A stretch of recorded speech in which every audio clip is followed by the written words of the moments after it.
If 2025 AI space had two buzzwords, they would be evals and context engineering.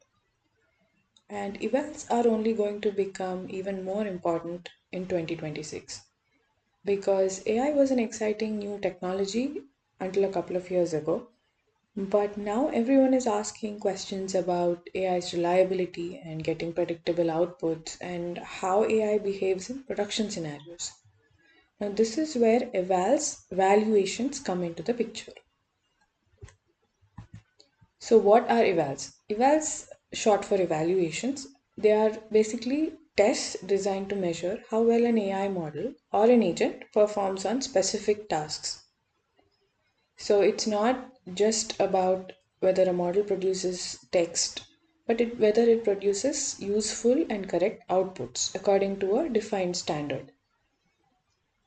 Now, these tests are really essential because language models, in by their nature, are probabilistic. They don't always give the same answers for the same inputs.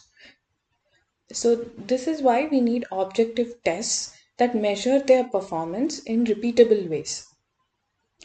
It's just like how you write tests for code, evals act as tests for AI systems. Now, when you change the code, you run your test suite again and see if the changes have affected anything and if all the tests pass. So evals can be used similarly. Let's say you have written some evals and you saw that a model is consistently failing with a certain specific kind of tasks. You then fix these issues by fine tuning and then you can run the same evals and see if the problem has been corrected. Now that is one example or application area of evals. So why evaluate? Just like we've discussed, it is to ensure that the model does what it is intended to do in a predictable manner in production and to also provide measurable evidence for improvements. Now, you say that if a model is great at coding, you might want to quantify it with a number. Apart from this, evals also help compare models and guide deployment decisions. Now, let's say if you're an AI engineer and you're trying to build a coding agent. Now, there are hundreds of coding models available today, and you have to pick one, and you also have to justify your decision of picking a particular model. So, when you have evidence or when you have a clear number, it is easier to convince other people to see why you've made such a decision of selecting this model. Apart from that, you can also avoid surprises in production use by simulating various cases and testing for it before a deployment in production. So these are the main reasons for evaluations. So now you can ask me, and there are benchmarks and there are certain benchmark data sets which these models have already been evaluated against. And can I not just go by those numbers and make my selection? Yes, you can up to a certain extent, but you still don't know how the AI agent or the model will perform for your specific task. Because a benchmark again is essentially it is a generic standardized test used across models for model comparison. It provides a common score like the MMLU dataset, the human eval dataset, and the software engineering benchmark. So you already have all these benchmarks and they are generic and uniform, but evals can be customized. So for example, if you take human eval coding accuracy, uh, it will tell you how the model performs for generic coding tasks, but you still don't know how the model performs on your code repositories. So this is where evals can be useful when compared to benchmarking. Sometimes benchmarks also have this problem of contamination where if a benchmark data set has already been used for training, then obviously it's going to give a very high score when you use it for testing. So, I mean, I'm not saying the companies do it on purpose, but there is a possibility that both the training data set and these benchmark data sets might overlap. Because ultimately, when these models are being developed, they are taken from the internet, and so are the benchmarks. So, I mean, you can use benchmarks as a starting point, but eventually you will need customized evals. So, In this video, we are going to evaluate the coding model by Mistral AI, which is Devstral 2. So there are different types of evals you can run: human in the loop and automated. So human in the loop evaluation means a person reviews the outputs of the AI model for correctness and quality. Now, this is important in cases like refactoring or architectural changes where code quality matters and it can be subjective. And automated evaluation, on the other hand, it's about more about scale. You can run hundreds of tasks and measure objective signals like whether the code compiles or whether the tests pass and how long the model takes to execute something and how many tokens it uses. So these give you automated evals and they give you repeatable metrics. So in practice, it's the best approach is to combine both of them. Automation will give you scale and humans give you depth, because ultimately if your product will be used by another human or a developer, if you're, for example, making a coding agent. So it is you better to use a combination of both. In this video, we will focus on the human in the loop kind of evals. So in order to create these evals or these evaluation tasks, you can use synthetic data and programmatically generate realistic coding scenarios. Let's say in our case, we want to see how the model refactors code that has duplicates and has long methods and other code smells like these. So what you can do is you can create maybe 50 to 100 large messy module to refactor tasks and run the Devstral model and manually review the outputs and see how the model has refactored your messy code. Now, this will let us stress test the model safely and systematically before using it in the production. Of course, you can definitely use actual bugs and actual scenarios from your own code, but again, that could be your private repository, and you might not want to send it to another server, or you might not want to send it to a AI model provider. So synthetic data really comes in handy in this scenario, because just imagine how much time it will take you to write 50 different bugs and scenarios all by yourself and then use it on this model and review the outputs. But if you use synthetic data, you can also simulate the scenarios which you might have missed. So the AI might come up with scenarios that you might have not thought about. So these are the advantages of using synthetic data for evals. So in this video, we will see in more detail on how to create them and how to use Devstral to and write some evals for the coding agent. Now, before we get into the code, let us see some details about the Devstral models. So in December 2025, Mistral AI released Devstral 2 and Mistral Vibe CLI for coding focused language models. And Devstral 2, it comes in two sizes. One is a full scale 123 billion parameter model, and also a smaller 24 billion parameter Devstral Small 2. And both of these models are open source and they are permissively licensed. So Devstral 2 large has a modified MIT license, but Devstral Small 2, again, it uses Apache 2.0, which again allows unrestricted commercial license. And it is also currently it is free to use via the API. And we also see Mistral Vibe. It is basically a native CLI. Built for running coding agents on the command line and end-to-end code automation. So let's see what the highlights are. So it is Devstral 2 is a state-of-the-art coding model, and it achieves 72.2% on the software engineering benchmark.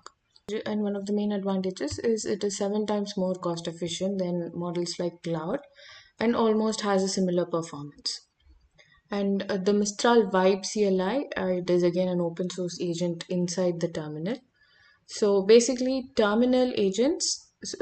So basically, when you're working with coding models, you generally have two interaction styles. One is the IDE based assistance, And then the command line agents. So IDE tools like Klein, they live inside your editor and they're very interactive with chat panels and quick fixes. And this is great for everyday development where you want to see the changes and then approve or reject them. CLI tools, on the other hand, they are more automation oriented. For example, you want to refactor a huge code base, but you don't need to approve or see every change. So CLI is more for making a coding agent almost end to end automated. CLI tools are better for bulk changes and also for continuous development and also for continuous deployment. So these Devstral models, they can be used in both ways, as you can see, because they are also supported on Klein, the coding editor. The Devstral small model, it is available via API, so you can also deploy it privately on your consumer hardware. And even Devstral small too, it scores 68% on software engineering bench, and it almost performs as well as the models 5 times its size.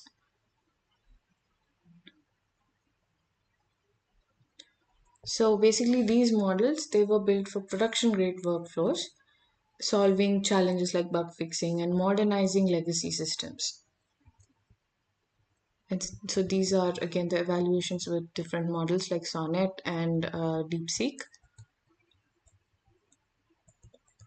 And if you want to, and just now we've spoken about Mistral Vibe CLI, where you can watch this video and see how to use these models in the command line.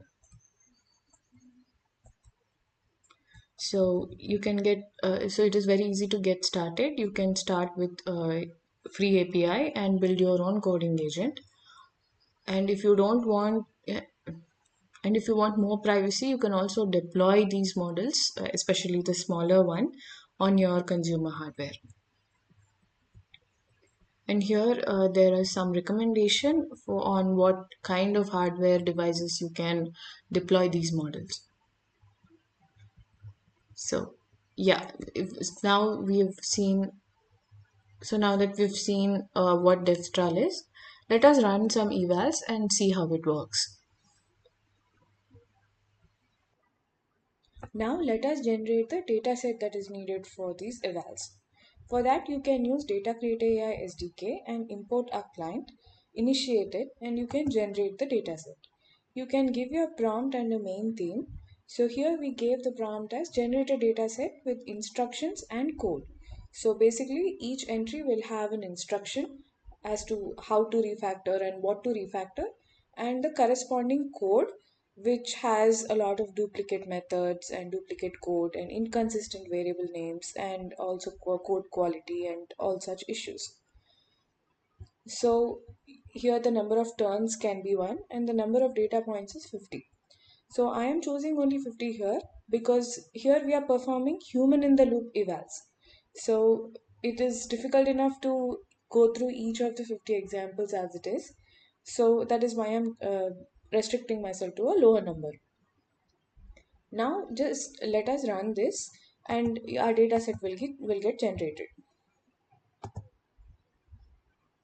So now it will take some time to generate our data set. So now if you see, our data set has been downloaded. So it has this generic name. Let me change it to a shorter name. So this file is in the typical JSON-L format, but you can see that there are different kinds of commands here. So let's say the instruction is to refactor the large CLI tool function to improve maintainability and readability. So and there's also some of the commands are like refactor the API layer to eliminate duplicated authentication checks. So there are different instructions like these. And now in order to properly go through this file, let me run a script that will take the code part of this file and convert it into a .py Python file so that we can see how the code is and then we can make our comparisons.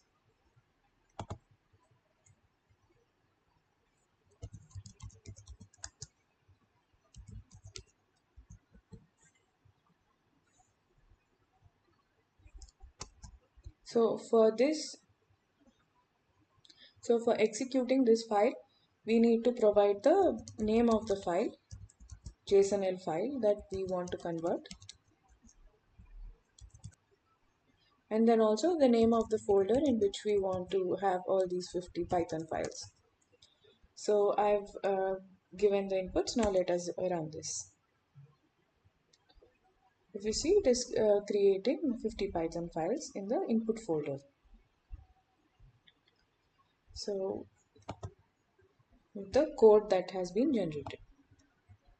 So this is for various kinds of tasks, and you can see that this is the task. So if you see, the refactor the Python application to eliminate repetitive log parsing patterns using regular expressions, and various tasks, standardized naming for the extracted log fields, and so on and so forth. So now we have the input files that have the code that has some inconsistencies, and it's not, that needs to be refactored. So now I have a file on which we can call this Devstral API, and each of the entries code will be sent to it along with the instruction in one prompt. Let me show you. So we initiate this and we use the Devstral model here, and then for we write a refactor method where in the prompt we are asking the model to refactor as per the instruction. So if you see from this file, there are instruction. So if you see from this file, there's an instruction field and there's the code field. So here we combine both of them in the prompt and we send that prompt to the Devstral model. And then we get back the refactored code. So that refactored code, again, all the new lines and all the formatting is done by the script itself, and then it will convert it into output Python files, and then we will make some comparisons and perform human evals. So let us run this file, Devstral API.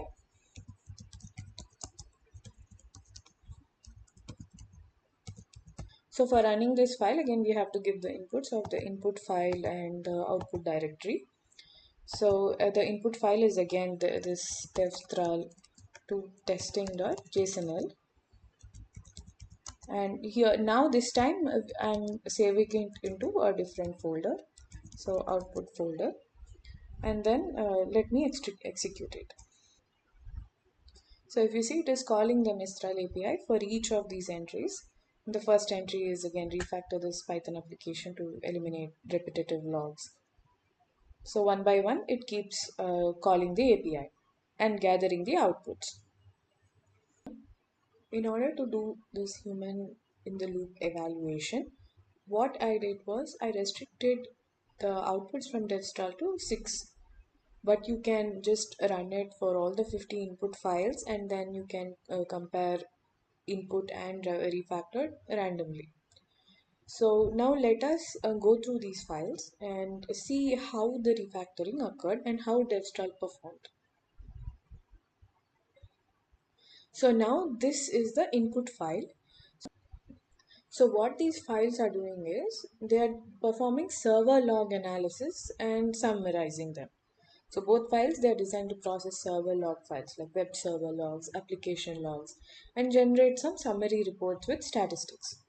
But if you see, the task was like to remove, eliminate repetitive regex patterns, standardized field naming, and breaking down long functions into different classes and shorter functions, and also some malformed entry handling. So all these things are so all these things are mentioned in the instruction. So this is the original instruction if you see. Now let us check if those instructions has been followed by Devstral. Now in the input file, if you see, there are different kinds of patterns and some of them are redundant. But if you see the refactored version of it, there is one dictionary of patterns, and you can see which patterns belong to which field. So this is for the IP and this is for the timestamp, the severity. So it's, if you can see, it's more readable than this input regex pattern 1, pattern 2, or something like this. So that is one of the criteria. The next one is standardized field naming. If you see all the field names in the input, so for the IP address, different kinds of field names are being used, and for timestamp, again, different kinds of fields are being used. And so, but here they have been normalized into one field names. So IP is always uses client IP, and timestamp always uses timestamp, and so on. So this was another one of the tasks. And there's also a method called process service logs in this file.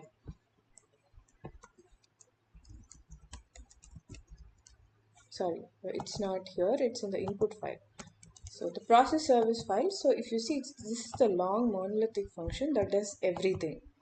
So it almost has 117 lines, and it does almost like the entire summarizing of the logs. But if you see here, as we saw, there is no such method as process service logs, but there are different classes. So first one is parser, which parses the logs and then analyze those logs after parsing. Then a report generator, and service log processor, and multi-service analyzer. So the same 117 lines of code has been properly arranged into different classes so that it's much easier to understand if you see here. So the main processing function of process logs, it was reduced to 46 lines, which is almost 61% reduction. And yeah, so apart from these improvements, there is also the thing of number of lines. Number of lines is like for 400 to 500 lines has been now been reduced to 300. Of course, there's again more scope for reducing that even further and creating different classes in different files. But again, that is another advanced task. In this task, Mr. Devstral has succeeded in performing whatever we have asked in the original instruction, and there are 50% fewer duplicate functions, and problematic imports have been removed. And so overall, this refactored class is, so this refactored class is much easier to read and also to understand or make changes than the input. So the Devstral has succeeded in following our instructions. Now, so this is the way you perform human evals. So you judge it by your own. As you can see, this can be a very time consuming process, but this is essential. So there are definitely ways to automate the entire evaluation process, but it's always good to have at least some kind of human evaluation. So now let's say there are 50 files here, and you will get 50 more output files. So you can randomly pick 10, and you can just go through them and see if they are performing whatever you have asked them, and then make a note of it. So that is one way. Or instead of naming these files with their row ID, what you can do is you can give some meaning to them. Let's say first 10 files are for checking the exception handling. The next 10 files are for checking if the threading is working properly. So you can, again, based on the theme also, you can arrange these files, and in each theme you can check one of the file, right? For example, if you see in the first 10, if the first 10 are about fixing bugs related to API calls, so from those 10, you pick one. And the next 10 are about multi-threading and race conditions and all these things from the multi-threading concepts. So again, from that category, take one and compare it with the output and see if the bugs have been fixed. So that is one of the other more efficient ways of performing these human evals. So like I said previously in the video, both of them should be there. Human in the loop evals plus automated evals. So human in the loop evals, you can just focus on these categories, or like maybe take 10 or 15 inputs and check them at random. So this is the starting step.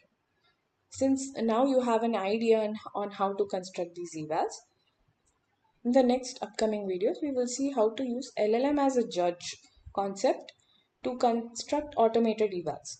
And now if you see, these are subjective quantitative evals. So what are quantitative evals is, you read the code, you judge it, or the LLM judges it, but it's subjective. And I mean, I am reading this code now, and if someone else reads it, maybe they might be rating it differently, so it is highly subjective. So these are qualitative evals. So there are quantitative evals. So what a quantitative evals is, there is a very clear number there. For example, like I said, lines of code. So the input file has 500 lines, the refactored file has 300 lines. So there it's very clear that there has been a reduction in the lines of code. So that part has succeeded. Similarly, the number of functions can also be one other quantitative eval. For example, let's say in the input file there are three methods, and but in the refactored file there are five methods. So it implies that the code has become more modular. Two kinds of evals. Sorry if I'm confusing you. It's quantitative evals and qualitative evals. Qualitative evals are more subjective, like performed by an LLM as a judge or a human being. And quantitative evals is there's a very clear number, like lines of code. So we will see how to construct these different kinds of evals and automate this entire process in the upcoming videos. And I will also add this entire project on GitHub when I add the next video. I hope this gave you an initial introduction of how to evaluate coding models. So now we have made use of synthetic data even for human evals. But imagine you want to perform automated evals, so you won't restrict yourself to 50, right? You can simulate 1,000 scenarios for different kinds of tasks, like fixing bugs, refactoring, and creating new files, creating new code bases. So there are different kinds of synthetic data sets that you can generate and use it for evaluation of your agents or your models. For this purpose, we have introduced this data creator client to make it very easy for you to generate the data. For example, if you have seen in this example that what we did is we just gave the prompt and then we just waited for it to generate this JSON-L file, and we have used different scripts to convert it into code. So it has eliminated the entire process of you having to write the script and again handling all the errors and everything, but and directly gave you a data set of 50 data points. So if you want to generate data for fine tuning or evaluation, you can always check this Data Creator AI SDK. Thanks for watching.